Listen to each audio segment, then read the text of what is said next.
Mes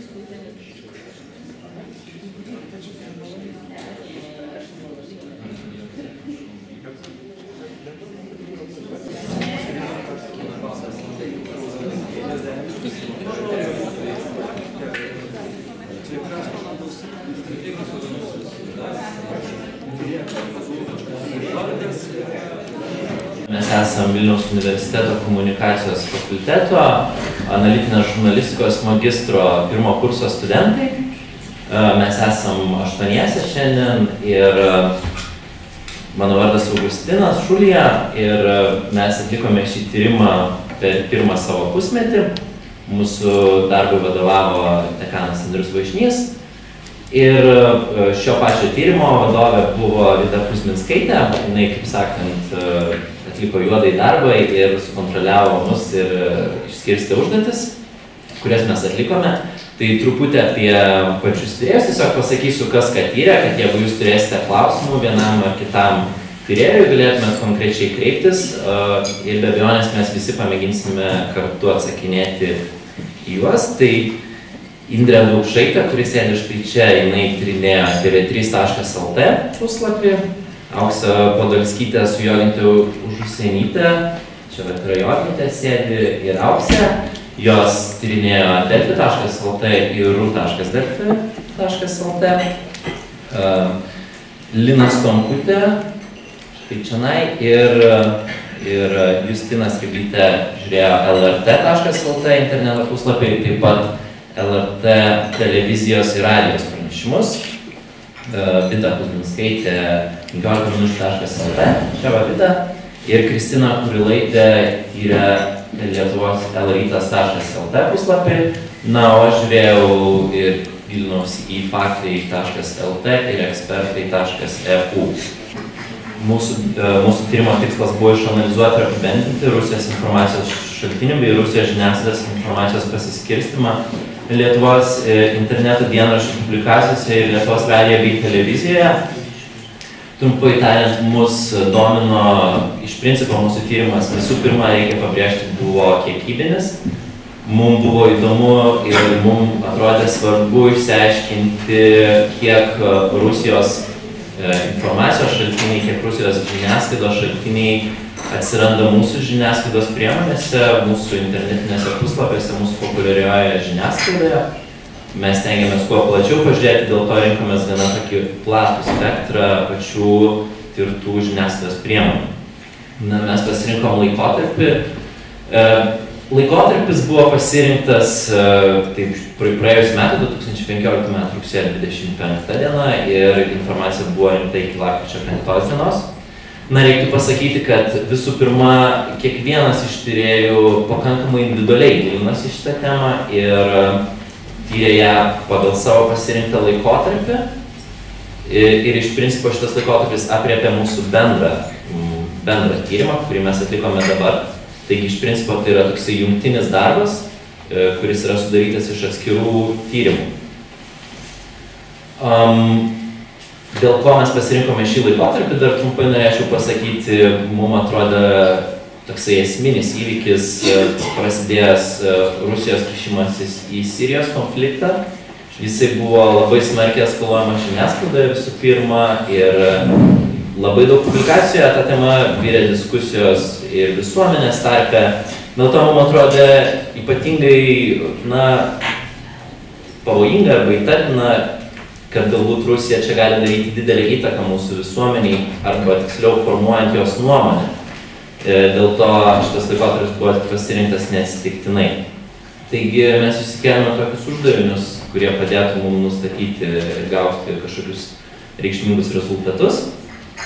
Tai pirmiausia, mes stengiamės nustatyti, kiek straipsnių, reportažų, koks kiekis, ištirti, koks kiekis publikacijų buvo su rusiškais šaltiniais ir kaip jisai pasiskirstė žiniasklaidoje, kokiose žiniasklaidos priemonėse dominavo, kuriuose buvo daugiau, kuriuose buvo mažiau. Stengiamės rasti kažkokių tai tendencijų ir atrasti galbūt atvirkščiai kažkokių tai išskirtinumų. Na ir taip pat mums buvo labai svarbu, mūsų vienas toks esminių tikslų buvo ir uždavinių išsiaiškinti ir rasti, koks publikacijų kiekis remiasi tik rusiškais šaltiniais. Vadinasi, kur informacija pateikiama vienareikšmiškai, arba tiksliau vadovaujantis tik tai viena iš Rusijos ateinančiai informacijai. Tai taip pat atkreipėme dėmesį į iliustracijas, žiūrėjome, kokiamis iliustracijomis, kokiamis papildomomis priemonėmis publikacijos yra pavidalinamos, kas yra dar pasitelkiama, formuojant nuomonę ir pateikiant naujienas. Na ir taip pat nustatyti kažkokias tendencijas apie pasikartojančią informaciją. Tai aš manau, kad daug nedelsant, aš paprašysiu Vidos tiesiog tarti visų pirma, kaip pasiskirstė rusiški šaltiniai mūsų žiniasklaidos priemonės. Mums patiems buvo labai įdomu buvo rasti Rusijos šaltinius ir apskritai tirti būtent šią tematiką. Kadangi šiandien vykstančio informacinio karo kontekste Rusijos valdžia siekia dominuoti ir tai yra matoma posovietinėje ir ne tik erdvėje, bei jos informacinėme lauke. Todėl mūsų žiniasklaidoje iš tiesų yra gausu pranešimų susijusių su Rusija. Buvo įdomu atrasti ir ištirti, kuo remdamiesi Lietuvos žiniasklaidos kanalai pateikia informacijos susijusios būtent su Rusijos užsienio reikalų politika. Ar remiasi vakarų šalių, Jungtinių Amerikos valstijų, o galbūt kitais šaltiniais, o galbūt kaip tik perteikia Rusijos žiniasklaidos informaciją bei cituoja Rusijos informacinius šaltinius. Publikacijos buvo susietos su minėta konkrečia tema, tai Rusijos-Sirijos santykis bei antskrydžiai Sirijoje. Tyrimo laikotarpiu tai buvo pati aktualiausia tema ir siekime ištirti, kaip santykinai pasiskirsto informacijos šaltinių kiekis publikacijose ir reportažuose. Kokie informaciniai šaltiniai vyrauja, ir visą tai pateikėme konkrečiamis diagramomis bei grafikais. Visiems tyrėjams atrinkus publikacijas pagal raktinius žodžius, susiteminus ir suskaičiavus informacinius šaltinius, išvydome tokį bendrą vaizdą, kurį ir jūs matėte, tai yra būtent šaltinių pasiskirstymą elektroninėse dienraščiuose. Taigi, tirtose publikacijose bei radijo ir televizijos pranešimuose, kurie buvo susijęs su Rusijos federacijos įsitraukimu į Rusijos karinį konfliktą, daugiausia įvairiais Rusijos informacijos ir žiniasklaidos šaltiniais rėmėsi Rytas.lt, tai netgi 74%. Atitinkamai mažėjančią tvarką matome Rudelfi.lt 67%, Ekspertai ir Faktai.lt 65%, na ir likusios 3 žiniasklaidos priemonės, TV3.lt 15 minučių Delfi.lt buvo apie 50% Rusijos informacijos šaltinių.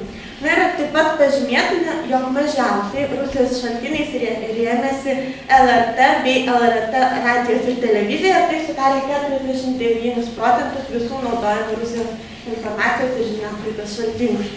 Na, o jau kitame žingsnyje mes susisteminome visas publikacijas bei gautus duomenis iš atskirų elektroninių dienraščių ir išvydome bendrą šaltinių pasiskirstimą mūsų tirtose elektroniniuose dienraščiuose. Taigi, matome, jog dominuoja visgi Rusijos informacijos šaltiniai, netgi 59%.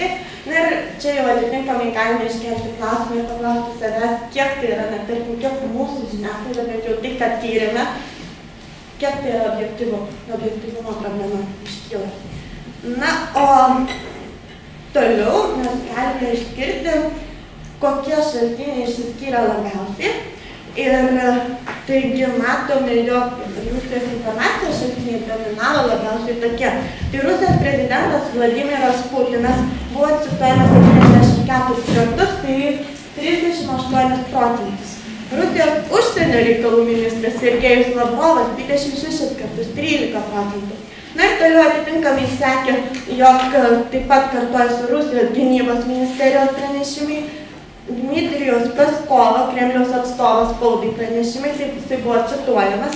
Na ir taip pat norėčiau pabrėžti, jog svarbu pažymėti, jog visose tirtose elektroninėse dienraščiuose buvo atrasta tikrai daug ir įvairių, tačiau bendrai nesutampančių Rusijos informacijos ir žiniasklaidos šaltinių.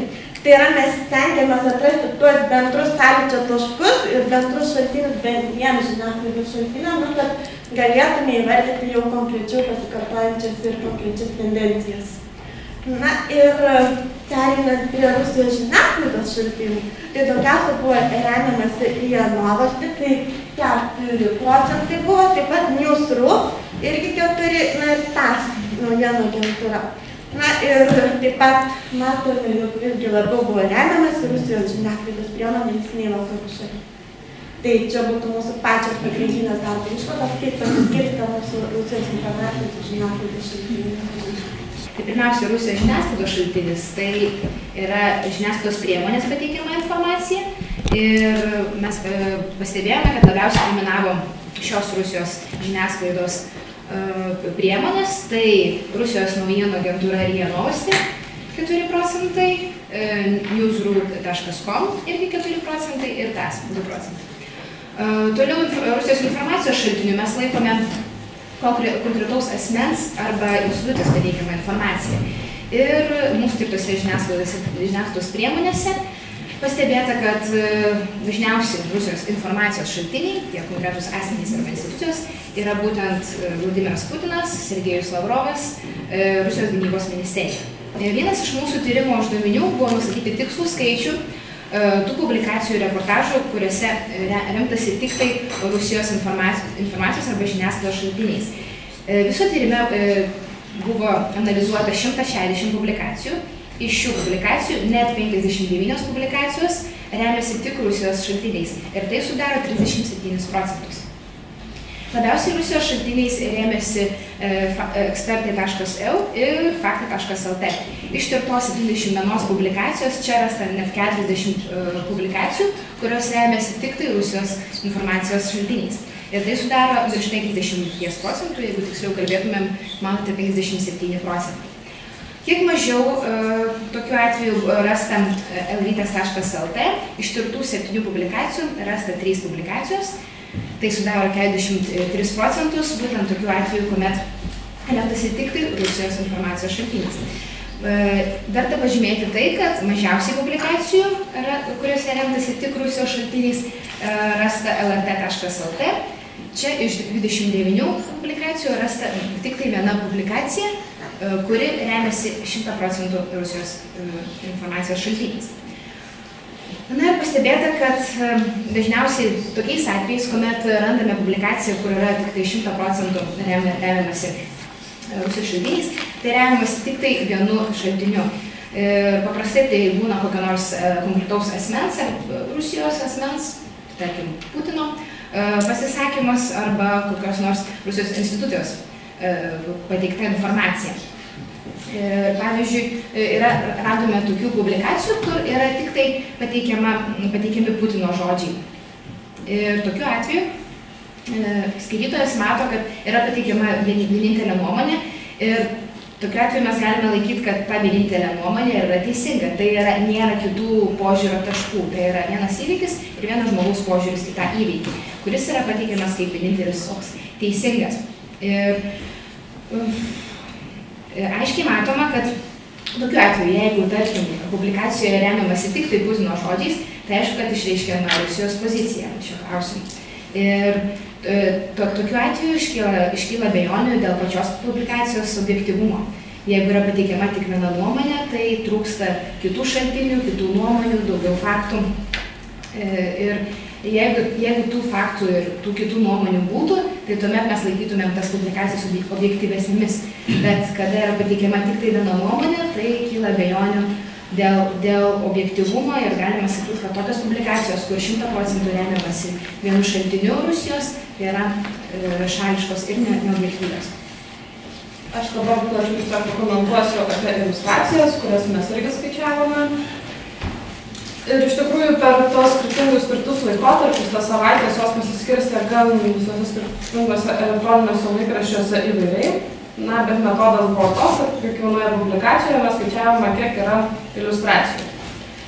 Ir per tuos tirtus laikotarpius daugiausiai iliustracijų buvo pateikta Delfi LT ir Faktai bei Ekspertai LLT. Na, bet kadangi čia Faktai Ekspertai jau buvo kartu, kadangi mūsų tyrėjas tiesiog jos taip tyrė bendroje sumoje. Taip pat kitose elektroniniuose dienraščiuose publikacijų kiekis jau netoks didelis, tačiau išsiskyrė vėlgi rusiškas Delfi LT, na ir ten toliau jau matote visi paeiliui. Mažiausiai jų buvo per tą laikotarpį elrytas.lt. Populiariausi iliustracijų šaltiniai buvo Reuters Scanpix, AFT Scanpix, RIA Novosti Scanpix ir Associated Press Scanpix. Na, visgi reikia skirti, kas yra tas Scanpix. Tai Scanpix tiesiog yra, na, ta fotografijų, kaip sakyti, galerija, iš kurios veikiausiai tos žiniasklaidos priemonės ir perkasi tas nuotraukas. Tai iliustruoja savo publikacijas. Na, per tą mūsų trumpą laikotarpį Delfi LT ir Delfi LT elektroniniai leidiniai daugiausiai rėmėsi Rusijos žiniasklaidos priemonės ir RIA Novosti nuotraukomis. Ir čia reikėtų skirti tai, kad kaip tik tuo metu tiesiog vyko Putino ir Asado susitikimas. Ir, na, tos žiniasklaidos priemonės tiesiog pateikė galerijas. Dėl to taip ir išsiskyrė tie jų skaičiai, kad tokie išėjo didesni. LRT LT nesiremė Rusijos žiniasklaidos nuotraukomis, o tai kitų šalių šaltiniais, daugiausiai tai buvo Reuters Scanpix. Tačiau iliustracijose vis tiek yra daugiausiai vaizduojami Rusijos atstovai, tai pavyzdžiui Sergejus Lavrovas ar Vladimiras Putinas. Čia dar galima išskirti Faktai LT ir Ekspertai L publikacijų iliustracijas, kadangi vaizdinių priemonių naudojimas jose skiriasi. Faktai LT daugiausiai naudojasi facebook.com, Flickr, Wikimedia.comas, viešai prieinamomis nuotraukomis, o Ekspertai L iliustracijų šaltinių išvis nenurodė. TV3 LT iliustracijų šaltinių daugiausiai nurodė Scanpix. Tai čia tiesiog yra įdomu, kodėl jie tiesiog patingėjo plačiau nurodyti, nežinau. Elektroniniai laikraščiai labiausiai Sirijos ir Rusijos temai, na, kaip ir minėjau, naudojasi tomis Scanpix nuotraukomis, kurios buvo nupirktos, kurios pirko iš kitų agentūrų nuotraukas. Tačiau visgi čia, na, pasiskirstė vėlgi nuo tų laikotarpių kažkiek skirtingai. Kadangi mes stengiamės ne tik tai tendencijas išskirti, tačiau pamėginome rasti ir kažkokių tai išimčių ir kažkokių išskirtinių atvejų, tai Lina, prašau. Sveiki, tai viena iš pagrindinių išimčių ir pastebėjimų būtų galima išskirti LRT atvejį, kai buvo analizuotas ne tik dienraštis lrt.lt, bet ir televizija bei radijas. Ši žiniasklaidos priemonė išsiskyrė tuo, jog joje buvo remtasi Rusijos žiniasklaidos arba informacijos šaltiniais 49% dominavo, minimaliai, tačiau dominavo kiti šaltiniai opoziciniai. Tačiau svarbu pažymėti tai, jog kalbant apie būtent Rusijos informacijos šaltinius, kalbant apie Putino arba kitų nekonkrečių šaltinių, kuriuos tikriausiai būtų labai sunku patikrinti, pavyzdžiui, kai yra cituojama Maskva arba Kremlius, tai išsiskyrė tai, jog iš daugiausiai visų tyrinėtų žiniasklaidos priemonių buvo cituojamas, perfrazuojamas arba kažkaip kitaip minimas Putinas 67 kartus iš 40 žiniasklaidos produktų. O štai opozicinė nuomonė Obamos buvo išsakyta tik 38 kartus. Dėl video medžiagų buvo tokių publikacijų, kuriuose video medžiaga visiškai netitinka to, kas rašoma publikacijose. Ir buvo netgi vienas vaizdo įrašas, kuris dėl autorinių teisių tiesiog buvo ištrintas. Straipsniuose, publikacijose buvo labiausiai atkreipiamas dėmesys, kalbant į tos, kurie buvo objektyvesni ir labiau šališkesni, kuriuose buvo daugiau dominavo Rusijos informacijos arba žiniasklaidos šaltiniai, arba tie, kuriuose buvo vien tik 100% minimi Rusijos žiniasklaidos arba informacijos šaltiniai. Tai tolimesnėse skaidrėse mes matome tokius pavyzdžius. Vienas iš jų yra laikraščio LRT LT spalio 3 dienos publikacija, kai matome visą publikaciją susideda vien iš gynybos ministerijos atstovo Igorio Konaševskio Košenkovo pasisakymų. Rytas.lt publikacija, kurioje remiamasi 100% Putino kalba Čia vizualiai galite matyti pabrauktas vietas, kur yra minimas Putinas. Nors publikacija yra iš tikrųjų ganėtinai trumpa, tačiau visoje publikacijoje minimas vienas asmuo, jo pasisakymai, Putinas minimas 4 kartus šioje publikacijoje. O tai, ką galvoja kiti, čia vienintelė nuomonė, čia yra viena nuomonė ir tuomet skaitytojas gali tiesiog galvoti, čia yra Putino nuomonė ir tiesiog norėjau pasakyti, kad yra atimama iš skaitytojo galimybė patį įvykį vertinti iš objektyviau, iš skirtingų kampų. Čia yra patiktas vienas pasisakymas ir jo remiamasi 100%. 100% remiamasi būtent Rusijos informacijos ar žiniasklaidos šaltiniais, o tuo tarpu, kai yra ir Fox News šaltinis, yra kaip informacijos šaltinis Turkijos premjeras, taip pat Rusijos prezidento spaudos sekretorius Peskovas, tai būtent, kaip ir buvo pristatyta, kad ne visos publikacijos yra 100%, kuriuose remiamis Rusijos informacijos ar žiniasklaidos šaltinis. Bet mūsų apsibrėžta tema buvo Rusijos ir Sirijos būtent santykiai. Ir čia yra kalbama būtent Turkijos taip nuomonė, bet yra pasisakymas Dmitrijaus Peskovo ir taip pat yra Asado pavardė. Tai atitinka mūsų kriterijus išskirtus.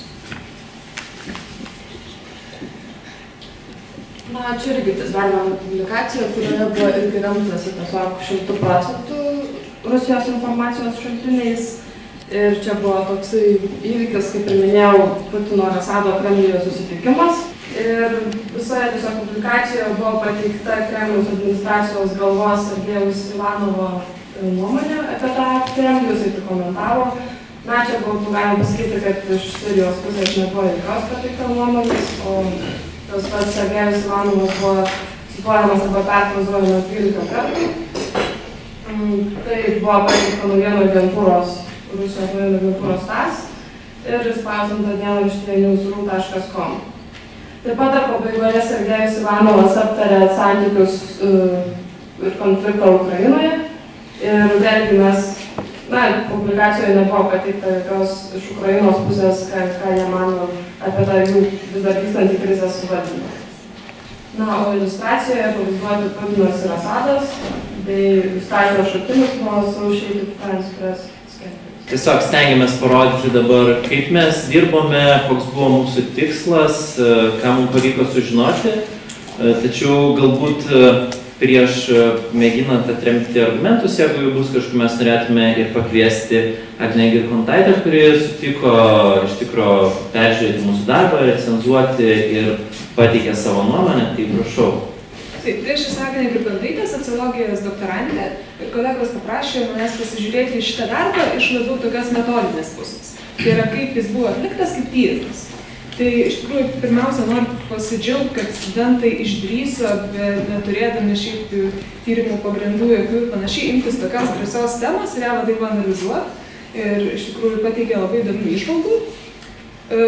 Tačiau galima įvardinti keletą svarbių metodinių apribojimų, dėl kurių kalbėti apie šito tyrimo rezultatus kaip atspindinčius realybę nelabai išeina. Veikiau kaip tam tikrą iliustraciją, tam tikrų aspektų, bet ne kaip apibendrinimą to, kokia situacija yra su mūsų žiniasklaida.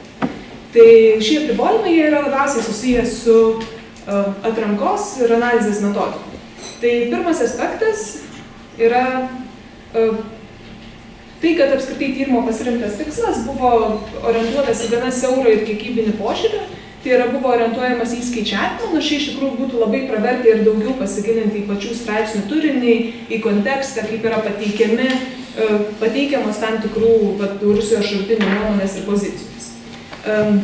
Antras trūkumas, kurį galėčiau įvardinti, susijęs su tuo, kad darbo pradžia buvo kaip atskirų studentų darbai, tai kad studentai ėmėsi skirtingų metodų tirti skirtingoms informacijos priemonėms. Tai yra nesutampa laikotarpiai tarp, tarkim, Delfio, Lietuvos ryto analizų ir panašiai. Ir tai gali sudaryti sunkumų, norint tuos šaltinius palyginti ir kažkaip adekvačiai kalbėti iš tos lyginamosios pusės. Ir trečias ir didžiausias metodinis keblumas, kurį galėčiau įvardinti, nors čia irgi turėčiau pastebėti, kad tai buvo bendrai kalbant apie darbą, tai yra tas keblumas, kuris sudaro dėl kurio iš esmės tos išvados, kurias pateikia studentai, jos metodiškai jos yra netikslios, jos nėra apibendrinančios situacijos tokios, kokia jinai yra. Ir tai yra straipsnio atrankos metodika. Mat, studentai šiuo atveju ėmėsi atrinkti straipsnius, kuriuose buvo naudojami Rusijos informacijos šaltiniai. Ir atrinkus šiuos straipsnius yra visiškai nenuostabu, kad juos analizuojant yra matoma, kad labai daug Rusijos informacijos šaltinių yra naudojama kalbant apie tos įvykius. Nes pati atrankos metodika tai suponuoja. Tai reiškia, kad pagrindinė išvada, kurią mes čia turim, kad Lietuvos žiniasklaidos šaltinėse dominuoja Rusijos informacijos šaltiniai, yra ne visai tiksli. Nes šitą rezultatą iš esmės sukelia atrankos metodika, bet ne tai, kokia situacija realiai yra. Todėl šitoje vietoje aš veikiau šitą tyrimą vadinčiau tokiu įdomiu, drąsia tema, žvalgybiniu tyrimu, gera pradžia tolimesniam darbui, gilinimuisi ir panašiai. Ir šitoj vietoj dar kartu man kyla pora tokių labiau konceptualių klausimų.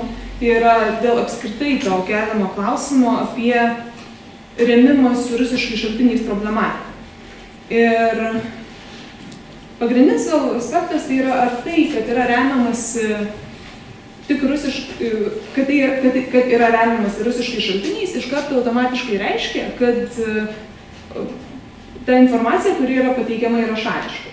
Šitoje vietoje būtų pravertas tas gilesnis žvilgsnis į straipsnių turinį, antraštės į tai, kas yra norima jais pasakyti, nes galbūt tie šaltiniai, kai jie yra pateikiami, galbūt jie yra pateikiami kaip negatyviai, jie yra vertinami kaip nepatikimi ir panašiai. Pats faktas, kad straipsnėje yra cituojamas Putinas, nebūtinai reiškia, kad straipsnis palaiko Putino mintis ir pareiškimus. Tai iš to vietoj būtų galima šiek tiek labiau pasakyti. Nors čia veikiausiai turėsit ką atsakyti šiek tiek, tai ir minėjau šiek tiek ir jau pranešime. Tai yra, kad žiūrėt dėl tų klausimų apie tai, kaip yra pateikimas šis nuomonės. Ir kitas klausimas, kuris iškyla, tai yra dėl alternatyvų. Tai yra, ar apskritai yra įmanoma pateikti informaciją apie Rusijos karinius veiksmus, vengiant minėti Putino mintis ir idėjas, Rusijos užsienio reikalų ministro idėjas ir panašiai. Iš esmės tai yra neišvengiama. Ir tokiu atveju yra klausimas, jeigu mes norim, kad mūsų žiniasklaida būtų objektyvesnė, mažiau šališka ir panašiai, tai koks būtų tas sprendimas, kokiu būdu tie informacijos šaltiniai turėtų būti pateikiami, ar turėtų būti vengiama Rusijos informacijos šaltinių, ar neturėtų būti vengiama, kokius jūs apskritai galėtume pasiūlyti sprendimus, jeigu tame matote problemą. Esu Justina ir pabandysiu atsakyti į šios pastabas, kurias ką tik išgirdome. Visų pirma, norim padėkoti už recenziją, už įžvalgas. Tai negaliu vardinti ginčiantis prieš atsakant į šią recenziją, norėčiau pabrėžti, kad visgi mūsų pasirinkta tyrimo metodika buvo kokybinė ir tikrai nekokybinė. Todėl apie turinio analizę galbūt galėtume kalbėti jau kito tyrimo metu. Taigi, pirmasis kolegės pastebėjimas buvo, kad pasirinktos skirtingos atrankos metodikos, todėl priemonės lyginti tarpusavyje yra lyg ir netikslu. Tai norėčiau pabrėžti, kad mes iš pradžių kiekvienas analizavome savarankiškai ir tik vėliau gautus duomenis sisteminame bendrai. Sutinkame, kad svaresnis tyrimas būtų buvęs tuomet, jeigu pasirinktas laikotarpis būtų buvęs vienodas, tačiau nepritarėme tam, kad šiuo atveju mūsų tyrimas neatskleidžia tendencijų. Na ir manome, jog kiekviena metodika turi logikos ir lygiai taip pat gali būti sukritikuota, o metodikos kritika šiuo atveju, kaip matome, grindžiama kiek kitų požiūrių, žiūrima kokybinio tyrimo aspektu. Tai visai nebūtinas dalykas, nes tyrimo tikslas buvo ganėtinai rėmintas, uždaviniai siauri ir aiškus. Antrasis kolegės pastebėjimas buvo, jog tyrimo tikslas yra siauras ir kiekybiškai orientuotas, todėl pritrūksta atsakymo į klausimą, kodėl randasi minimi pasiskirstymai.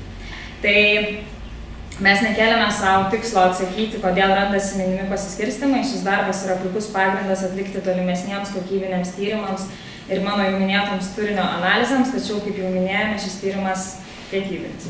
Taip, mes netyrėme antraščių, mes tyrėme tik šaltinius, nors jie, žinoma, daro įtaką antraščių kilmei ir antraščių analizė galėtų suteikti atsakymą visai kitų kampų. Trečias pastebėjimas, vardytas galbūt kaip didžiausia šio tyrimo problema, tai dėl kurio tyrimo išvados netenka lyg ir savo pagrindo, tai straipsnių atrankos metodika. Tai čia galėtume pasakyti, kad mūsų tikslas buvo rasti publikacijas ir reportažus būtent susijusios su Rusijos šaltiniais ir nustatyti, kaip procentaliai rusiški ir kiti šaltiniai pasiskirsto tirtose reportažuose ir publikacijose. Ir būtent ši metodika parodo Rusijos žiniasklaidos šaltinių dominavimą mūsų žiniasklaidoje. Verta pastebėti ir tai, kad tyrimo metu buvo aptikta nemažai publikacijų ir reportažų, kuriuose dominavo vien tik rusiški šaltiniai. Taip pat tai padėjo nustatyti, kaip yra formuojama skaitytojų nuomonė Sirijos-Rusijos konflikto kontekste. Tai tiek, jeigu trumpai, manau, mano kolegos mane dar praplės ir mūsų diskusijoje pakalbėsim tiek apie recenziją, tiek apie kitus jūsų klausimus. Ir kolegė taip pat įskyrė tuos, pavadinkim, konceptualiuosius klausimus, tai apie juos šiek tiek pakalbės mano kolegės. Ar yra blogai ir kodėl yra blogai, kai remiamasi tik Rusijos žiniasklaidos ir informacijos šaltiniais, tai taip, jeigu remiamasi tik tai šaltiniais, tai yra blogai, todėl kad atspindima tik vienos šalies ar vienos pusės nuomonė, o jeigu taip yra, tai tiesiog nėra objektyvu. Be to, žinant visos būtent Rusijos žiniasklaidos padėtį ir kaip jį veikia ir tiesiog pasižiūrint, tarkim, tam tikrus pasaulio spaudos laisvės rodiklius ir panašiai, žinome, kad ta žiniasklaidos laisvė yra ganėtinai apribota ir panašiai, tai būtent turint tokį kontekstą, sunku vertinti būtent, kad jeigu publikacijoje remiamasi tik Rusijos informacijos ir žiniasklaidos šaltiniais, kad jis gali būti objektyvus.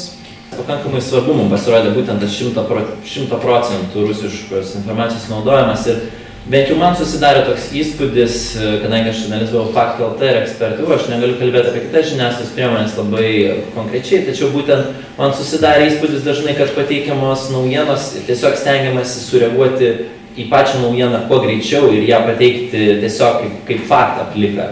Ir dėl to atsiranda daug būtent publikacijų, kur naudojama 100% Rusijos šaltinis, nes yra tiesiog pateikiamas faktas. Ir po to sekanti publikacija, tiesiog papildoma ir vėl papildoma, ir gaunasi publikacijų kiekis pakankamai didelis, kur naudojamas tik tai rusiškas, tarkim, šaltinis.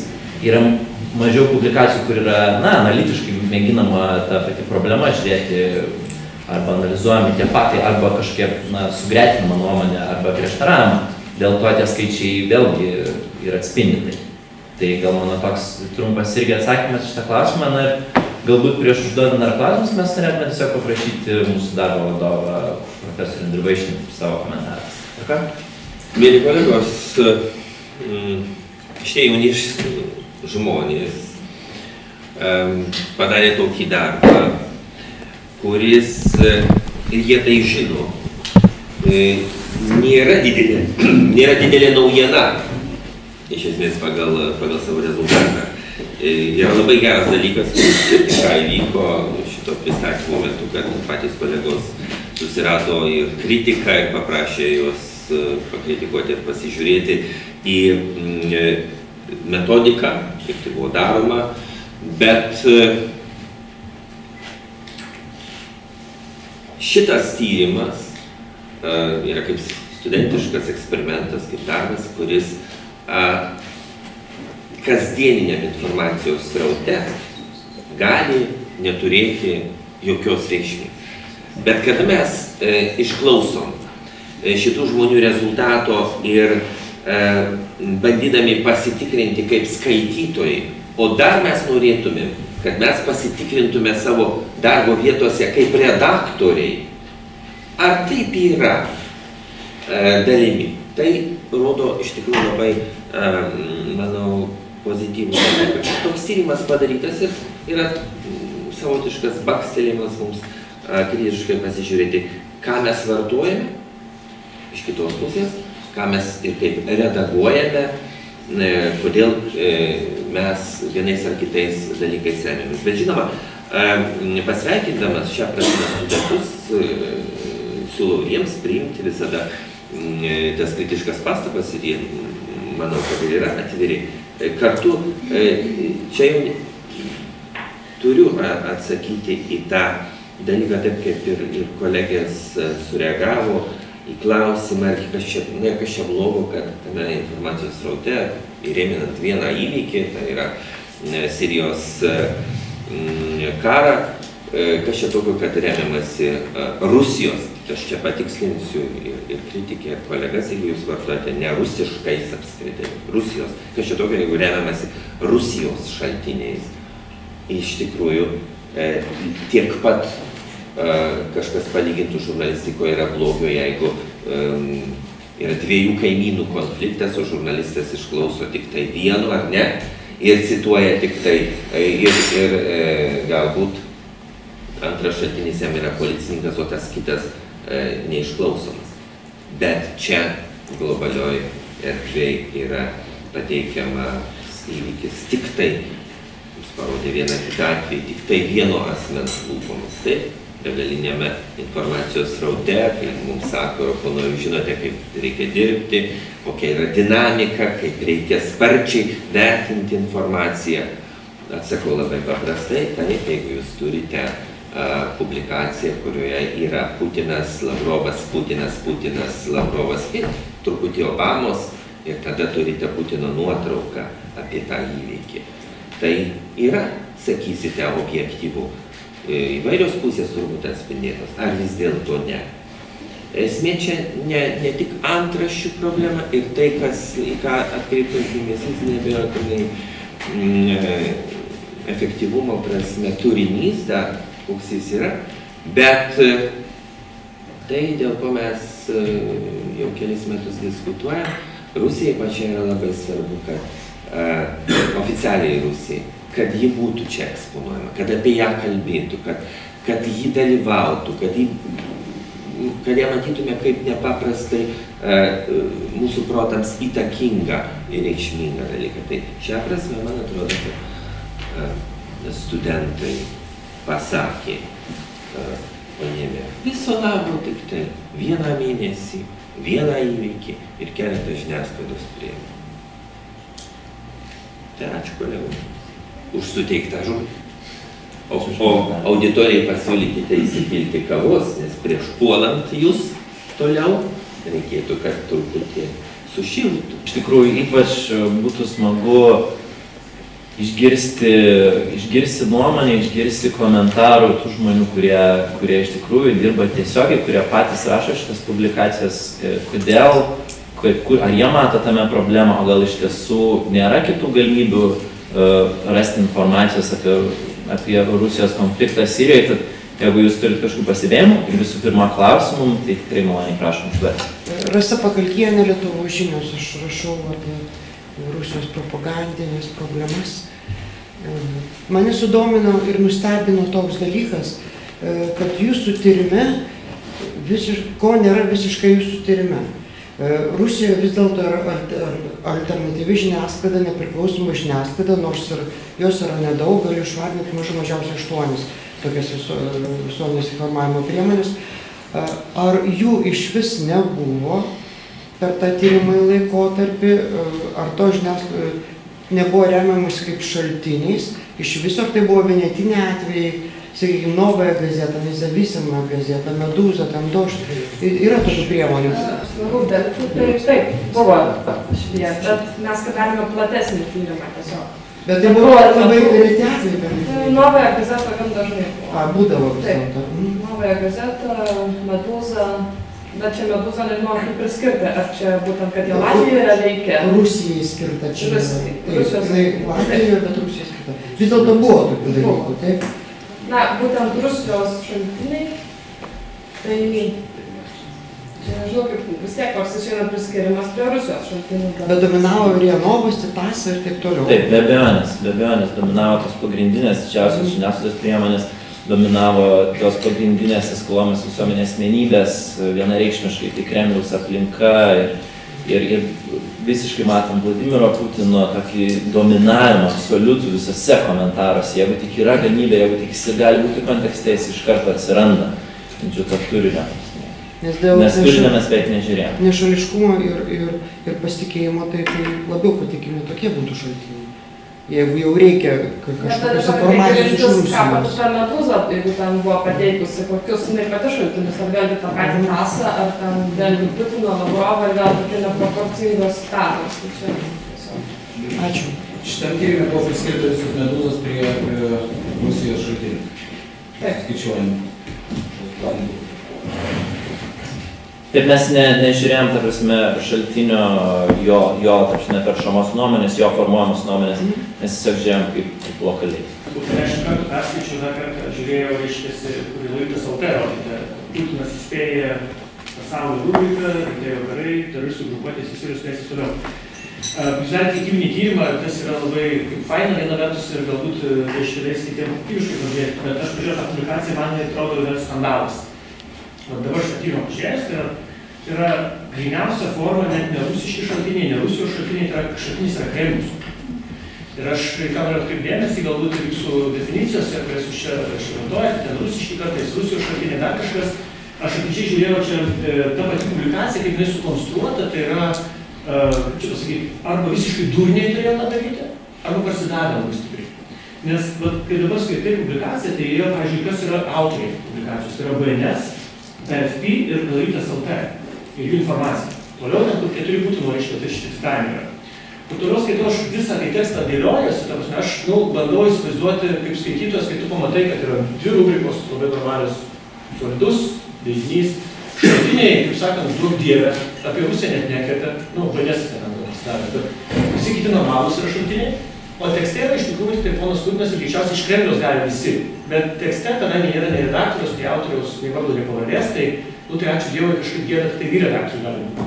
Bet šiaip, kai čia žiūrite, čia yra tipiška propagandinė žinutė, kurią reiškia, kad transliuoti galėtų turbūt tai Kremliaus arba kokios nors valdžios institucijos iškisi dalykai, nes yra vienas sakinys, kuris, pavyzdžiui, visiškai be jokio kritiškumo, be nieko nepatikrinus. Rusijos prezidentas priminė, kad Rusija operaciją Sirijoje pradėjo remdamasi prevencijų priemonių. Toks visiškai gražus įdėtas daiktas. Niekaip neparedaguotas, patvarkytas, negalvota apie tai, nediskutuota. Ir visos tos citatos, taip kaip dabar sudėliota yra kas pavidalinta, man atrodo, yra verta didesnio kokybinio tyrimo iš jūsų kiekybinio, išrinkus atskirų tų medijų grupių, kaip tokius keistus, kurie, mano galva, parodo labai skandalingą pačią situaciją. Apskritai, kad tokie reiškiniai gali vykti Lietuvos žiniasklaidoje, kur, reiškia, mes dažnai diskutuojame apie kovą su propaganda, kažkokią informacinį saugumą, kai čia turbūt galvo, matom tokį veidą įsidaro kabutėje. Spalį šitos dienos iš jos redaktorius, niekas nepagalvojo, gali pakoreguoti. Gimėdijos kaip man rašo atnaujina nuolatos, kas pusvalandį, kas 15 minučių prieš informaciją. Dabar matai tokį grėdą, tai kažkas galėtų atnaujinti kažką, papildyti, pakoreguoti, taisykite tą galų gale propagandinę žinutės įspręsavimą, kurie pavadinta kaip informacija. Tai aš tiesiog atkreipdamas dėmesį, kad gal galim kritikuoti, kad jūs kiekybinį tai tyrimą darė, bet man atrodo, kad tai yra tie atskiri pavyzdžiai ir jūsų minimos medijos, galbūt tai bus irgi būdas išsiųsti redaktoriam, vyriausiam, kad net ir dabar dar galima koreguoti situaciją ir galbūt tą informaciją padaryti panašią informaciją. Nes man dabar tai yra FI, BNS, RNS, aš galvoju, kurie dalį, kurį sakė rašė BNS-as, kurie FI, kurie Laitas LT. Norėčiau akis pažiūrėti žmonių, kurie galvoja, kad čia yra žurnalistai. Tai ačiū už laiką. Ir nors mūsų tyrimas buvo kiekybinis, bet vis tiek, tu skaitai tekstą, tu negali atsiriboti nuo to kokybinio. Vis tiek mes žiūrėjom, skaitėme ir aš pati irgi buvau labai nustebusi, kad tokiam mažam tekste aš mes kiekybiškai pabraukėm tas vietas, kur minimas. Ir tikrai mes irgi pastebėjom tą dalyką, kaip jūs minėjot, kad po iliustracija yra minimi tie šaltiniai, o iš tikrųjų pačiame tekste minimas vienas šaltinis, Putinas. Tai tas nesutapimas mums irgi sukėlė abejonę. Aš daugiau galvoju, kad šitas kalbų BNS-as ir FI, nes šitas turi išjūti jau gali būti, kad jūs spėjate. Tiesiog greičiausiai. Tai va, tai mes šitą pavyzdį norėjom tiesiog parodyti kaip vieną ryškiausių ir tokių, tikrai vedančių akis ir kad tikrai tokių vis dėlto dėja pavyzdžių yra. Pateikiama informacija, kuo greičiau tiesiog numetamas tas faktas. Ir tarkim, bent jau tose žiniasklaidos priemonėse ekspertai jau faktą pateikiama, tarkim, tiesiog vaizdo įrašas numetamas Russia Today, YouTube įrašas ir parašoma komentaras, spręskit patys, ten tarkim, ir įdėtas tas vaizdo įrašas. Tai, net nežinau, kaip ir iš tikrųjų žiūrėti. Kaip jūs manot, reikėtų pateikti tokius dalykus, kad nesiskaitytų, kaip jūs kontekstą tam, kur jūs minėt? Na, iš principo, mes kaip žurnalistikos studentai, mes norėtume ateiti žurnalistiką siekdami kažkokio tai didesnio profesionalumo. Mes studijuojam dėl to analitinę žurnalistiką ir atrodo mums svarbu pateikti kuo platesnę nuomonę, mėginti ją, auginti kažkokį tai mąstymą, nes vėlgi mes žiūrim į analogiškus, esam skaitę, susipažinę su panašiais tyrimais atliktais ir, bent jau užsienio atlikti tyrimai būtent kalba apie tai, kad trūksta analitinio mąstymo visuomenėje, trūksta mokėjimo vertinti faktus. Ir tada turbūt tai pasidaro labai svarbu žurnalistui stengtis pateikti kuo įvairesnę nuomonę, kuo platesnę nuomonę. Ir be abejonės yra svarbu, kad žmogus pats pasidarytų savo išvadas. Tačiau aš manau, kad mes manom visi, kad žurnalistika turi padėti jam tą daryti. Ir tokiu atveju neužtenka vien pateikti pliko fakto ir numanyti, kad žmogus pats ją įvertins, atitinkamai. Tiesiog tai yra gal šiek tiek pavojinga. Padiskutuoti galima? Be abejonės. Aš esu Kazimieras Juraitis. Noriu paminėti vieną atvejį. Visi matė turbūt Starkaus filmą Rusijos propaganda, informacinis karas 2020, taip? Mes labai daug filmuojam signatarą Rolandą Paulauską, kaip vienintelis skelbiantį kitą nuomonę. Pavyzdžiui, prieš metus saugumo departamento direktorius Grina savo ataskaitoje parašė, kad jis kelia grėsmę valstybės saugumui, nes jo nuomonė dažnai sutampa su Rusijos. Čia epizodas. Na ir tame filme parodyta ir mano veidas, ir operatorius veidas, ir Rolando Paulausko kalbos ištrauka, kuris kalba Moldovos radijui. Labai vertinu jūsų tą pasakymą, kad reikia visą laiką kitą pusę išklausyti. Tačiau, man atrodo, berods šalia profesoriaus sėdi kolega. A jūs komentavo tam filme? Aš nesuklydau? Jūs. Jūs lyg tai nieko blogo tai nepasakėt, jūs pasakot gryną tiesą, kad jeigu pasisuks geopolitinė situacija, šitie žmonės, tai yra mes, kurių veidai yra, pieš kryptį. Jūs visiškai teisus, kadangi politikų tokia duona. Tokia jų yra duona, sakyti savo nuomonę ir sukiot politinės kryptis. Tačiau silpnesnės psichikos žmonėm pasirodė, kad mums nupaišyti taikiniai ant kaktų. Ir kadangi nebuvo tas pats principas išlaikytas, mūsų nebuvo išklausyta. Tarkim, TV3 parodė vieną variantą, kur mūsų veidų nėra. Žmonės važinėja po Lietuvą su to filmu, kur jau mūsų veidai yra. Bilinėtis neįmanoma, negana, kad pavogė mūsų medžiagą be leidimo, mūsų autorinę. Bet kaip jūs vertinat tokius dalykus, kai yra visiškai nevienodas sąlygos? Ir tarkim, gerbiamas Radzevičiau, mano galva negalima iš principo sakyti, kad čia yra briedas, jeigu žurnalistika, nes jūs jau formuojat nuomonę. Ar nesudėlė? Paskui savo nuomonę, kad čia ne žurnalistika, mano galva, yra propaganda. Sakėt briedas. Gali būti, čia ginčytis. Bet ir briedas tam yra. Gerai, ačiū už nuomonę.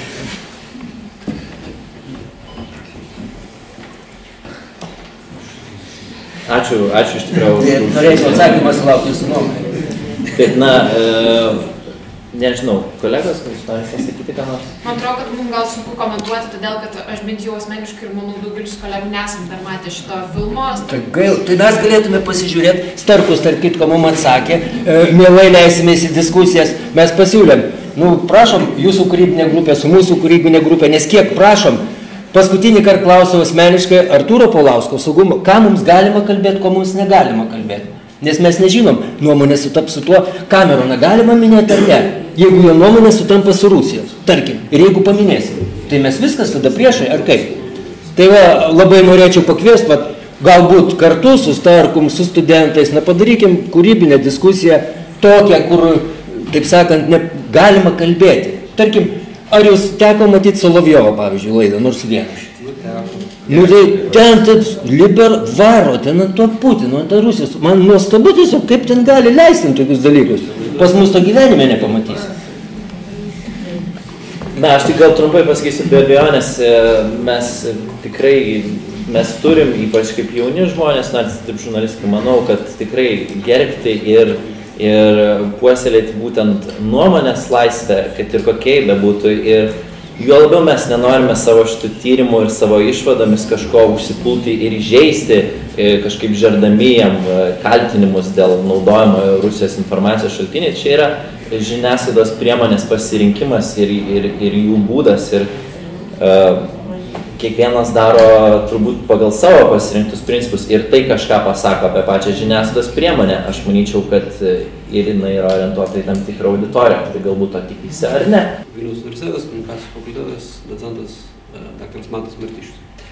Pirmiausia, aišku, reikėtų jūs pasveikinti, galbūt ten yra tame tyrime kažkokių tai metodinių klaidelių ir panašiai, bet iš tikrųjų, kaip studentai, jūs padarėt gerą darbą, bet tai yra svarbu. Aš labai ilgai nesiplėsiu, aš tik pasakysiu porą dalykų. Aišku, nuo 2005 metų Rusijos žiniasklaida yra nelaisva. Tarptautinėse tyrimuose yra nelaisva.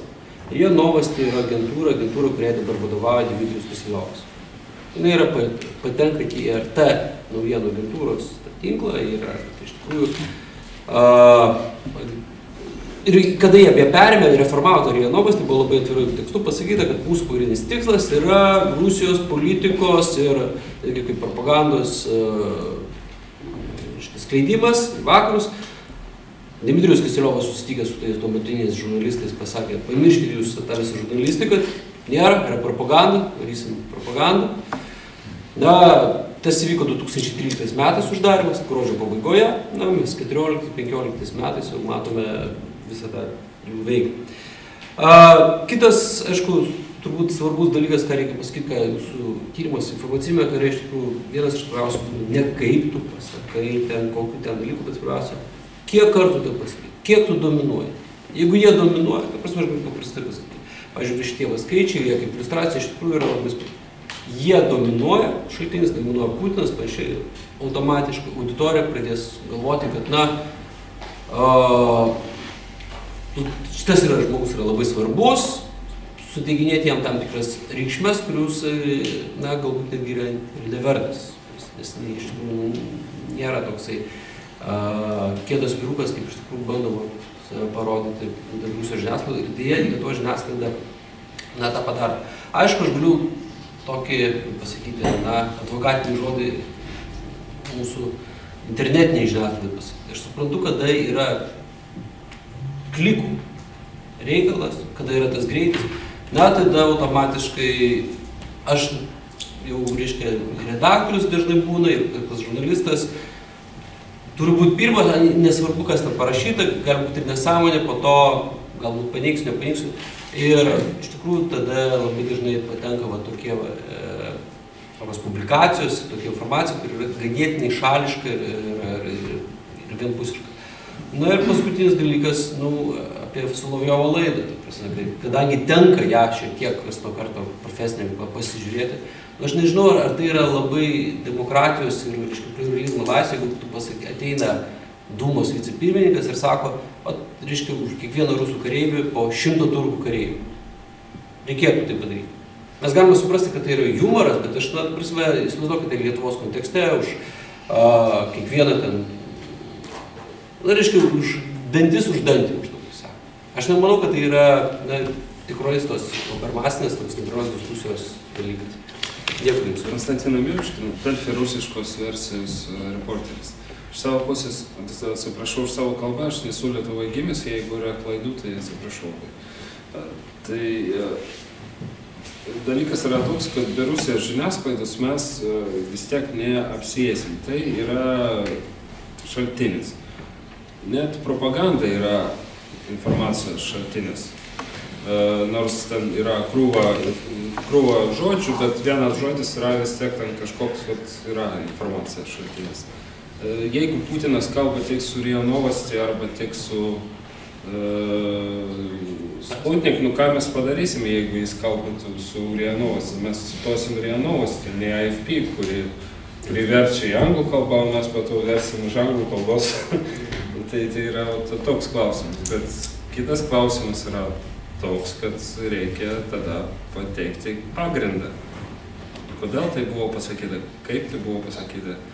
Ir aš iš jūsų tyrimą nelabai supratau, čia yra kažkoks tokia mozaika. ir aš nelabai supratau sistemos, kodėl jūs pateikėt tokį mozaiką. Jūs norit pasakyti, kad labai daug yra Rusijos informacijos šaltinių Lietuvos žiniasklaidai, taip? Apie jūsų klausimą dėl mozaikos, tai galbūt visų pirma galima vėlgi atsiremti pačią metodiką, kaip mes tyrėme, dėl to, kad pirmiausia buvo, tarkim, atskiros tyrėjų grupės ir tik po to mes sisteminome gautus duomenis. Ir, tarkim, tam, kad tos duomenys susistemimus atrastume bendras tendencijas, mes mėginame atrasti tam tikrus sąlyčio taškus tarp visų internetinių dienraščių. Mes vėlgi turėjom iš tų individualių tyrimų kažką atsisakyti ir kažką tai pridėti iš kitų ir prisitaikyti. Dėl to be abejonės vėlgi tai šiek tiek, turėjo įtakos mūsų tam darbui. Ir iš tikrųjų mums sunku atsakyti šitą klausimą, kodėl tų rusiškų šaltinių, taip jų yra daug. Bet iš principo čia yra mūsų klausimas, kaip, galbūt potencialių žurnalistų klausti, kodėl mes, ar tai yra normalu remtis tik rusiškai, ar tai yra prieinamiausi šaltiniai, ar tai yra pigiausi šaltiniai, ar tai yra patogiausi, ar tai yra greičiausiai pateikiama informacija. Mes abejojame tuo. Mes galbūt galvojam, kad taip nėra. Tačiau mums sunku be abejonės atsakyti ir be abejonės, turbūt tik tai asmeninė praktika gali padėti tą parodyti. Galbūt čia jūsų komentaras iš tikrųjų įdomus, kad ir svarbus, jog dažnai galbūt kitaip informacijos negalėjo. Esu Rūta Peikytė, šiuo metu dirbu Krašto apsaugos ministerijoje, 10 metų dirbu įvairiuose žiniasklaidos priemonėse ir todėl žurnalistų darbas, redaktorių darbas, informacijos atrinkimas man įdomus tiesiog profesinė prasme. Įdomus tyrimas, aš tikiuosi, kad visos tos pastabos, kurias išgirdote čia, jūs neatbaidys ir toliau galbūt judėsite panašia kryptimi. Aš tiesiog norėčiau kaip iš patarimo pusės, kaip būtų galima taip giliau pažiūrėti į visą šitą temą. Visų pirma, jūs pasirinkot labai sudėtingą temą.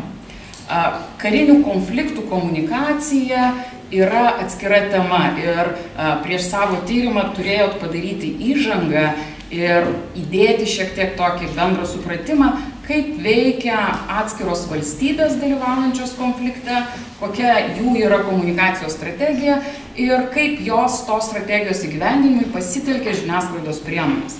Nes geriausias pavyzdys yra Ukrainos konfliktas, kai kariniai veiksmai yra tik maždaug 50% tos didžiosios kovos, kuri vyksta dėl protų ir širdžių. Nes puolanti ar besiginanti valstybė, jinai nori pateisinti savo veiksmus, nori paaiškinti, kodėl jinai daro tai ir kad jinai turi priežastis tą daryti ir neužtenka vien tik tai su ginklu ateiti ir kažką ten nušauti ar užkariauti, bet reikia tai pagrysti ir paaiškinti. Tai čia jūs ėmėte konfliktą, kurios nagrinėjot vieną pusę ir vienos pusės komunikaciją. Tuo tarpu tame konflikte dalyvavo ir kita pusė, kurią puolė, kuri priešinosi, tai tos anos pusės jūs neanalizavote. Jūs analizavote tą pusę, kuri ėmėsi veiksmų ir kaip jinai tuos veiksmus aiškino. Tai yra labai logiška, kad rusiški šaltiniai dominuoja, nes toks yra ir jų tikslas. Jų tikslas yra dominuoti informacinėje erdvėje vykstant kariniam konfliktui. Tai išvada galėtų būti jūsų tyrimo dar viena, kad šito konflikto metu Lietuvos žiniasklaidoje kitos nuomonės apie šitą konfliktą buvo nedaug arba jinai buvo netinkamai atspindėta. Tai šitoj, darant analizę karinio konflikto, reikėtų žiūrėti abi pusės ir pažiūrėti, kaip jos komunikuoja ir kokiais šaltiniais remiasi redaktoriai jau išleisdami konkrečią medžiagą. Jeigu jūs ateityje galvojate daryti kažką panašaus tokio tyrimo, tai siūlymas būtų pasimti kokį nors su Rusija susijusį įvykį, gal ne karinį konfliktą, gal kokį nors paprastesnį, politinį kokį nors diskusiją, tarptautinį įvykį ir pasiėmus vieną konkretų įvykį, išanalizuoti žiniasklaidos priemonės, kaip ir jūs analizavote, ir tada pažiūrėti, ar Lietuvos redaktoriai, Lietuvos žurnalistai, kalbėdami apie su Rusija susijusi kokį nors įvykį, remiasi, pavyzdžiui, kitais šaltiniais. Vakarų Europos, Lietuvos šaltiniais, kaip jie ieško kitos nuomonės ir bando pateikti objektyvų tam tikro įvykio veiksmą. Tai reiškia pasiimti kažkokį vieną temą, vieną dieną, susitarė. Šiandien mes visi analizuojame. Kiekvieną savo kanalą ir tada pažiūrit, redaktoriai, kaip jie atsirenka šaltinius ir kokiais šaltiniais yra konstruojamas pats pranešimas. Pats pranešimas ir pačios nuotraukos. Nes yra tekstas, cituojami pavyzdžiui 2 arba 3 šaltiniai, išlaikant objektyvumo kriterijų, ir kurio šaltinio nuotrauka yra įdedama į viršų.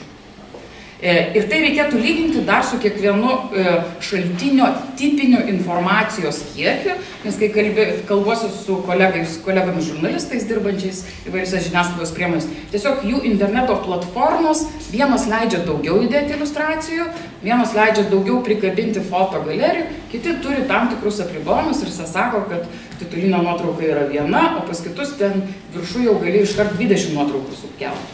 Tai čia reikia pirmiausia įvertinti kiekvienos platformos galimybės ir tada pažiūrėti, komunikuojant tam tikrą temą, kiek tos galimybės yra išnaudojamos ir kaip redaktoriai atsirenka jau būtent šaltinius.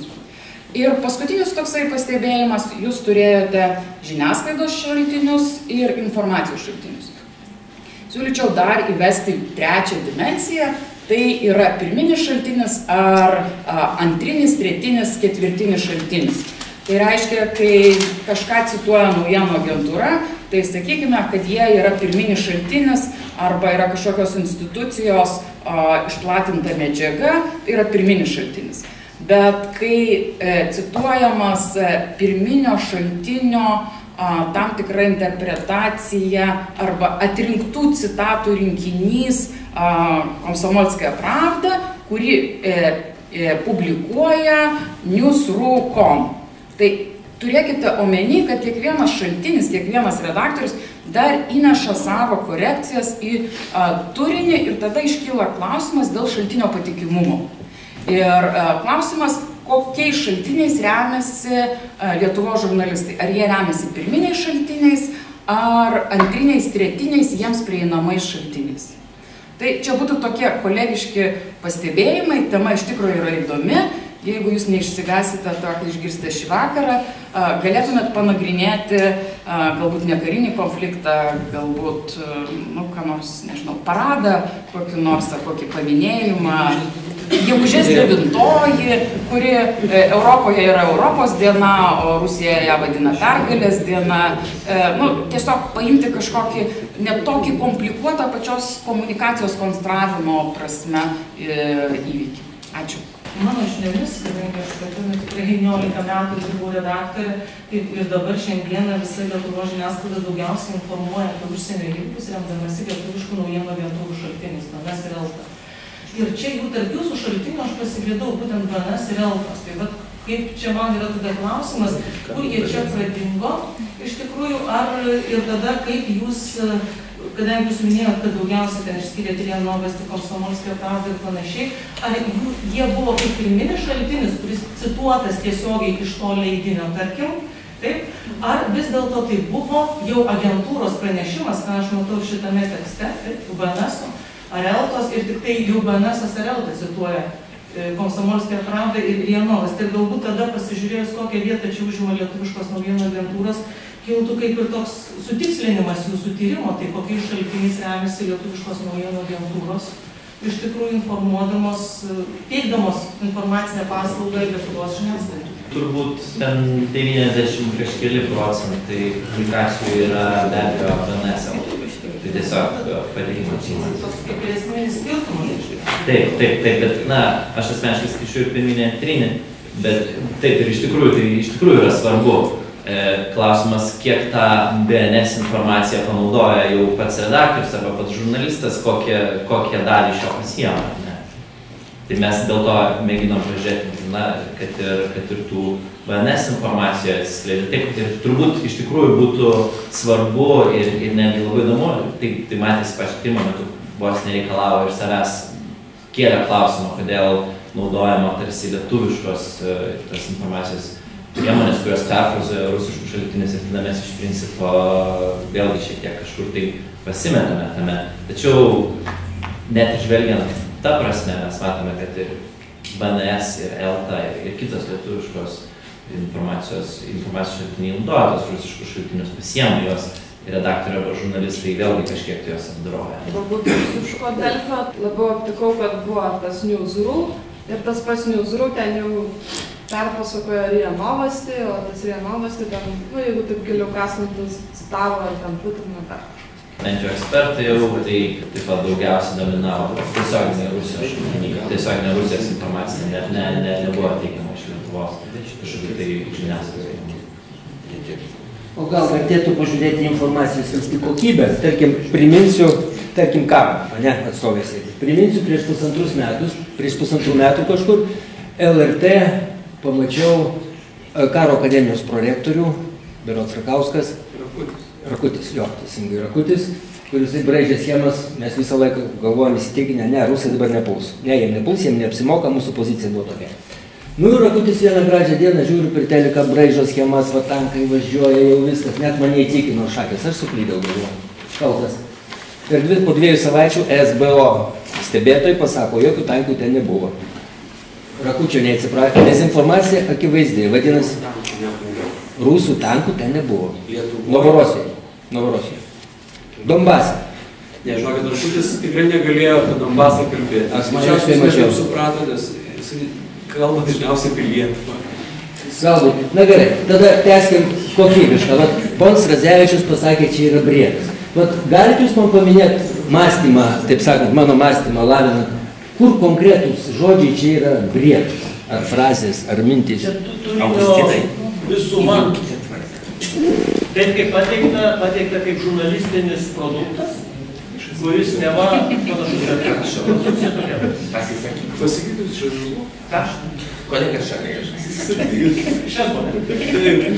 Beje, aš norėjau kaip paklausti du šaltinių, aš manau, kad iš tikrųjų vienas svarbiausių dalykų yra kolegos atkreipti dėmesį tyrinėję, todėl kad labai panašu į bet kuriuo atveju išvadą galima matyti dabar, kad mūsų didžioji dalis žiniasklaidos naudojasi kaip minimum iššūkom ta prasme, kad 2-3 šaltiniai praeina, kol tai reiškia gauna. Tai jeigu geriausia atiduojasis elta, tai jeigu jie iš rusiškų kažkokių šaltinių ima, tai ten greičiausiai iš kokių nors medijų šaltinių, o medijų šaltinius ima iš valdžios, tai geriausiai atveju 3 perkušta yra. Taip, čia dabar kaip... O dažniausiai, kaip rodo, čia yra 4 skaitos. Aš manau, kad jūsų tyrimas, bet kuriuo atveju net kiekybinis, net šiek tiek po tos dalykus darant, iš tikrųjų pritarint kolegės minčiai kažką galbūt temą atskirai, kad greičiausiai parodys, kad tas ošimas, toks per 4 šaltinius, vadinant rusiškai ten 2-3 gavus, reiškia skirtingi, dar plus lietuviški mūsų agentūros, ir greičiausiai ta kokybė bus tokia, aš dėl to sakau briedas, dėl to, kad žurnalistiškai žiūrint, žurnalistas turėtų būti vietoj, dėliu atveju, arba redakcija turėtų savo, kuo artimesnį šaltinį, mes puikiai suvokiam kaip tobulą situaciją, ar to pačiu Rusijoje, o dar šiuo atveju Siriją, reikia minėti. Aš atkreipiu dėmesį, kad čia Sirijos šaltinių iš vis niekur nėra, mes kalbam apie Siriją. Jokios šaltinių iš Sirijos, nei tarptautinių organizacijų, nei Sirijos žurnalistų kokio nors, nei agentūros, niekur nėra, nieko su Sirija, mes kalbam apie Siriją. Kaip šalį, kaip veiksmo vietą galų galia geografinę. Tai jeigu mes kalbam apie Rusijos kalbėjimą apie Siriją, o iš Sirijos jokio Siro, net su ten 3% kraujo nėra nieko, tai va čia žurnalistiškai iškyla klausimas. Tai va štai toks per ilgiams klausimus uždavinėja, kaip tik norėjau paklausti visus su Gaddafi dukra, ten labai išskirtinis interviu buvo, autoris yra ekspertai EU. Ar čia žmogus yra ekspertai EU, ar kas yra? Sausio 4 dienos, iš Britanijos. Išskirtinis interviu su Gaddafi dukra. Su Gaddafi dukra? Kalbant dar atsakant apie Sirijos šaltinius, minėčiau turbūt LRT televiziją. Vienintelė tyrinėta žiniasklaidos priemonė, kurioje pavyko pamatyti Sirijos šaltinių, tai yra Sirijos televizijos. Tiesiog buvo labai sunku įskaityti pavadinimus ir iš vis ten susivikipedinti ir susigūglinti, kokie jie yra iš tikrųjų, bet šiaip paminint tik įdomumo dėlį, tai vienintelė tai buvo LRT televizija, kur mes galėjom pamatyti Sirijos kažkokį šaltinį, būtent buvo Sirijos televizija. Turiu iš tikrųjų klausimą tokį susijusiu su jūsų kiekybiniu tyrimu, kiek prie tų publikacijų buvo sugrįžta, turint galvoje tai, kad kai kurios yra papildomos ir šaltiniai gali atsirasti vėliau papildomi. Kiek tos išvados atitinka tą priminti, kad prie publikacijos buvo sugrįžta ir galbūt šaltinis pasipildė. Tai čia vienas toksai klausimas.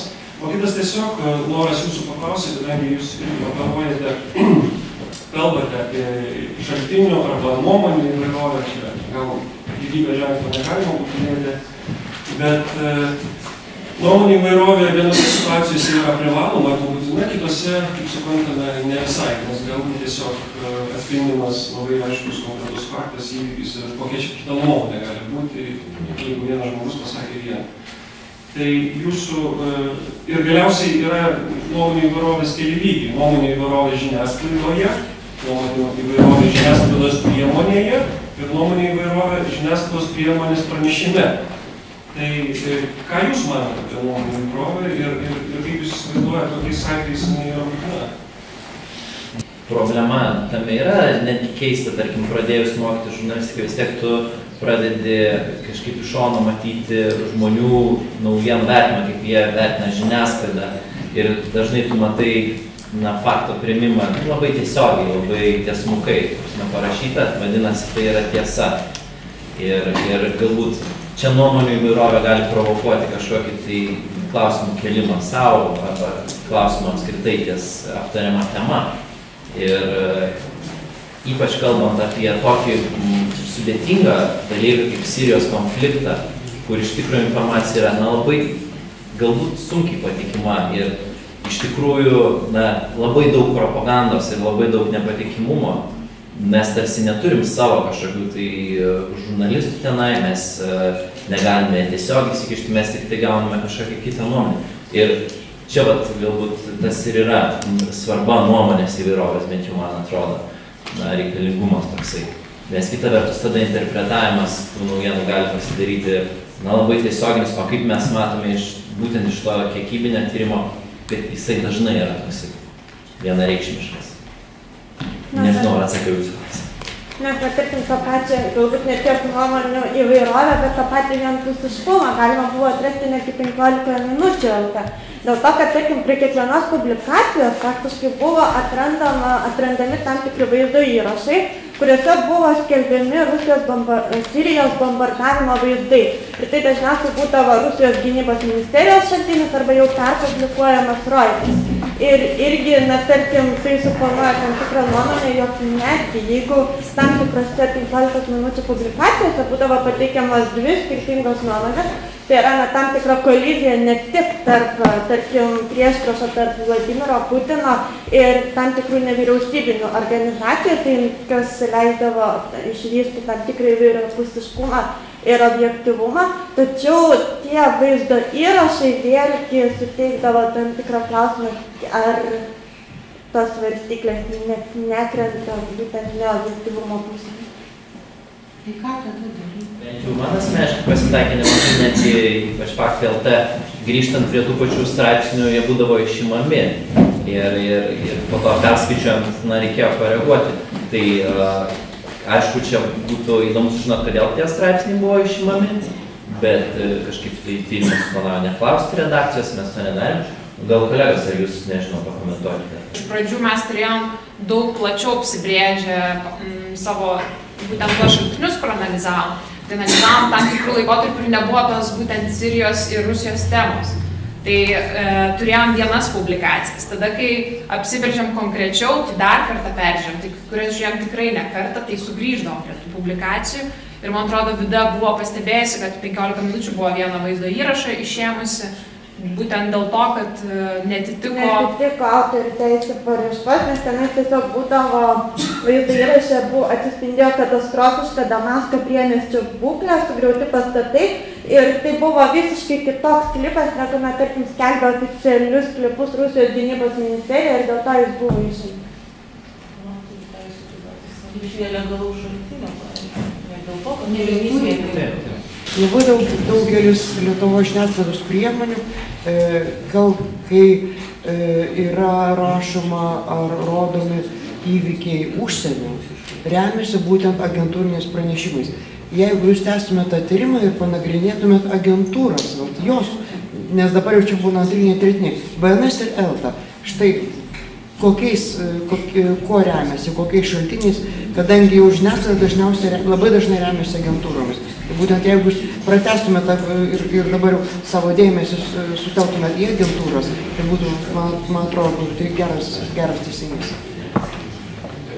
Tokį patį tyrimą, bet jau agentūros. Tai yra keletą žodžių. Esu Jolanta Mažylė iš žurnalistikos instituto. Tai, žodžiu, iš tikrųjų labai noriu pasidžiaugti jaunais kolegomis ir jų ryštų ir nuveiktų darbų. Ir kadangi šiandien tikrai išgirdo nemažai pasiūlymų, pastabų, patarimų, aš taip pat prisijungčiau prie tų siūlytojų gretų ir palinkėčiau šitą patį tyrimą pratęsti, neieškoti naujo konflikto, o šitą patį tyrimą pratęsti kokybinių aspektų, labiau pasigilinti į turinio analizę, į kontekstinę aplinką visą. Ir kadangi kalbėjom apie pirminius, antrinius šaltinius, kalbėjom apie agentūras, ką ir ponia Rasa pasakė, tai man regis, jeigu jūs gerai sustruktūruosit savo tyrimą ir tą kiekybinį taip pat pataisysite, tai mes čia galim rasti labai įdomių dalykų. Dar jūs tuo pačiu galėtumėt pasižiūrėti, kaip lietuvaičiai panaudoja ir alternatyvios Rusijos žiniasklaidos šaltinius. Ta prasme, kad nereikėtų palikti šito darbo tokio nei virto, nei kepto, nei šaldyto, o tiesiog prie jo sugrįžti ir labiau pasigilinti. Man regis šio vakaro tą diskusiją jums tikrai dar duos naujų idėjų visakam. Ir be abejo, tada nebereikės klausti, o ką daryti, nes tikrai krašto apsaugos ministerijos atstovai išėjo, mes karo korespondentų neturime Sirijoje ir galbūt, ačiū Dievui, kol kas dar ir nereikia, tai pasinaudokim tais civilizuotais šaltiniais. Kadangi esam demokratinė šalis, tai turiu žodžio laisvę. Aš nesu žurnalistų, nesimokau žurnalistikų, mokausi filologijos fakultete, vokiečių kalbą ir mokantis kalbos reikia aišku skaityti ir kažkokius žurnalistinius leidinius. Ir, iš tikrųjų, labai diskutavom, kai prasidėjo Sirijos konfliktas, nes žiūrėjom ir beveik visą alternatyvę vokiečių žurnalistiką, ką ten leidžia. Ir norėčiau tokią pastabėlę pasakyti, aišku, kiekybinio atžvilgiu labai geras susitarimas, 90% pritarčiau jūsų pasakytiems žodžiam, bet lyginant, pavyzdžiui, su tuo pačiu Deutsche Welle arba Der Spiegel, Die Zeit, norėčiau pasakyti, kad ten, aišku, žmonės irgi nagrinėjo Sirijos konfliktą, Amerikos ir Rusijos nuomonę tuo atžvilgiu, bet vis dėlto ten buvo daugiau panaudota Sirijos kažkokių žiniasklaidos priemonių, buvo įmami interviu ir iš tos pačios Turkijos pusės, ir iš JAV, ir Angela Merkel pati pasireiškė. Ir man atrodo, kad retkarčiais, ypač 15 minučių, nenoriu nieko įžeisti, tiesiog paskaitant 15 minučių, man taip atrodo, jie nori šiek tiek pajuodinti realybę, kad atseit čia Rusija, viskas Rusija. Ta prasme, jie per daug remiasi viena šalim. Dėl to galbūt jų nuomonė nėra tiek kompetentinga. Nenoriu nieko įžeisti, tiesiog čia yra toks, skaitytojo pastebėjimas. Bet aš tai iš tiesų drįsčiau paprieštarauti, dėl to, kad, tarkim, 15 minučių buvo, galima sakyti, 52 ar 3% tų rusiškų šaltinių, tačiau kaip tik tenais buvo tų publikacijų, kuriuose tą priešpriešą būdavo. Tai yra, tarkim, kiek pateikiama Rusijos pozicija, tiek kitų valstybių. Ir netgi, tai leisdavo tam tikrą objektyvumą iškelti. Bet pavyzdžiui, jeigu priešint Rusiją ir JAV, tai irgi nėra objektyvų, nes ir tokios informacijos esu radusi. Reikia vis dėlto pasiklausyti ir tų pačių Europos politikų, nes ir jie mums yra šiek tiek artimesnė nei JAV. Pavyzdžiui, vokiečiai, kurių žurnalistai buvo aplankę Siriją, prancūzai. Tiesiog reikėtų gal pasinagrinėti. Iš tikrųjų, man atrodo, kad įdomu būtų ir lyginti, kaip veikia užsienio žiniasklaida, kad suprasti mūsų mastą ir suprasti, kiek Lietuvos žiniasklaida objektyvi bendrame kontekste. Ir tai be abejonės, aišku, mes galime tik galvoti tai ateityje. Ir iš tikrųjų, svarbu. Ačiū. Aš lygiai taip pat panašiai, aš irgi ne žurnalistas, tiesiog jūsų pastebėjimus ir aš būtent čia irgi išgirdau, ar tai nėra žurnalistikoje problema, būtent lingvistinė vėlgi problema. Būtent BNS, man atrodo, kad jinai informaciją pateikia visų lietuvių, latvių, estų kalbomis, taip? Iš kur jau jie gauna? O pavyzdžiui, Associated Press ar ten kitos Reuters, jie pateikia informaciją lietuvių kalba, ar tik tai anglų kalba? Tiesiog man klausimas čia jums, kaip Kaip? Tik anglų. Tik anglų kalba. Ar vėlgi mūsų Lietuvos redaktoriai nėra per daug tinginės, kadangi, aš nežinau, vėlgi čia jūsų tyrimą turėtume daryti giliau. Kiek redaktoriai moka anglų kalbą, gal tiesiog yra paprašiau paimti rusų kalbą moką, aš išverčiu rusų kalbos. Čia būtent, kad aš irgi sakau, kad man atrodo, kad čia tas siaubas yra, sakykime, aš būtent manau, kad čia yra daugiau problemų, vėlgi kalbos problemų čia yra pas mus. Gal čia nežinau. Mes, aišku, bandėme pirmos pakopos studijose šitą problemą, žiūrėdami į mūsų ateitį, spręsti, siūlydami, kad kiekvienas jaunas žmogus, stodamas į bakalauro studijas, noriu Jums už komentarą padėkoti Jums abiems, kad ateitų ne tik tai su anglų kalba, su anglų kalbos žiniomis, bet būtinai mokytųsi dar kitos Europos kalbos, ar vokiečių, ar prancūzų, arba ispanų kalbos.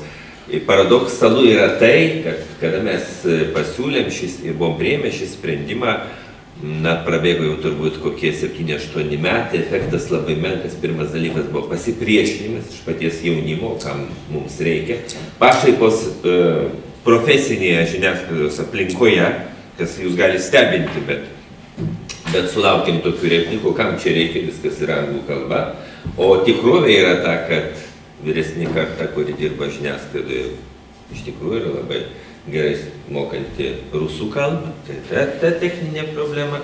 O mokytis kitų kalbų mums tiesiog būtina jaunai kartai. Mums būtina, aš kalbu apie žurnalistus, tam, kad galėtum vokiečių šaltinius pasiekti tiesiogiai, kad galėtum ispaniškus šaltinius pasiekti tiesiogiai. Lietuvai nereikia tokio, kad kiekvienas žurnalistas būtų poliglotas, bet kad keli asmenys Lietuvos žiniasklaidoje ir agentūrose dirbdami, mes turėjom tokią viziją, galės pasiekti tuos tiesioginius šaltinius. Tokios aplinkybės lėmė, kad šiandien vėl grįžom prie to taško, kad apsiribojam tiesiogiai programoje anglų kalba, o kitką paliekam mokytis universitete papildomai, todėl kad efektas, interesas paties jauno žmogaus buvo labai menkas. Neklausimas, esu gal paprašymas, nes, pavyzdžiui, mes tik esame bakalauras, aš, pavyzdžiui, bet čia tikrai nieko neįžindžiant, nieko dėl mokslo programų, nes, pavyzdžiui, jeigu aš jaunystėje vieną baigiau kursą edukologijos universitete anglų kalbą, dirbau visą laiką su amerikiečiais ir jeigu man dabar reikėtų remtis anglų kalbos kažkokią informaciją, aš savo kompetenciją netgi suabejočiau. Vien tik dėl to, kaip galima per pusę metų, aš žinau, kiek gal žurnalistai mokosi 4 metus anglų kalbą, būti kompetentingam, aiškiai, tiksliai tą informaciją, vėlgi, kaip sakyti, liaudiškai, sakykime, tai vien jau taisyklingai anglų kalbą išversti lietuvių kalbą, aš suabejočiau, aš savo kompetenciją suabejočiau, gal? Pavyzdžiui, gretutinės studijas leisti filologam pasirinkti kažko iš žurnalistikos. Tai tiesiog, nes mes turim tokių dalykų... Nesijaudinkit šito aspektu, kiekvienas Lietuvoje gali dirbti žurnalistu ir jūs taip pat galite dirbti. Tokia turi lietuvišką Lietuvos problemą. Nemanykite, kad visi, kurie rengia tokias publikacijas, kaip kolega pasakė, tokį priedą, kad tai yra mūsų aplinka. Apgailestauju, bet žurnalistikoje dirba kas tik nori ir kaip nori. Tai čia yra kita problema. Aš pabaigiau lietuvių filologijos ir ispanų kalbos bakalaurą Ir stojau į žurnalistiką, žinodama, kad man filologijos studijos tikrai praver žurnalistikoje. Ir tai, ką jūs minėjot, kad būtent tas kalbų žinomas atveria man kelią, kad aš galiu daugiau imti plačiau matyti tą visą situaciją, nes vėlgi, ar aš perskaitysiu jau išverstą tekstą, ar aš išversiu pati ir pati analizuosiu. Žinau, kad bus geresnis atvejis, jeigu aš pati versiu, aišku, užtruksiu laiko, bet įsigilinsiu, ar aš pasiimsiu išverstą, kur abejotinos yra kokybės tas vertimas. Ir čia aš sakau, tai tos kalbos žinios žurnalistams kas be ko yra labai svarbios ir galbūt tas pasiūlymas dėl gretutinių yra irgi neblogas, bet mes studijuojam magistrą, mes kiekvienas atsinešėm savo bagažą iš bakalauro ir aš labai džiaugiuosi, kad mes galim savo bakalauro žinias pritaikyti ir žurnalistikoje. Ačiū visiems susirinkusiems.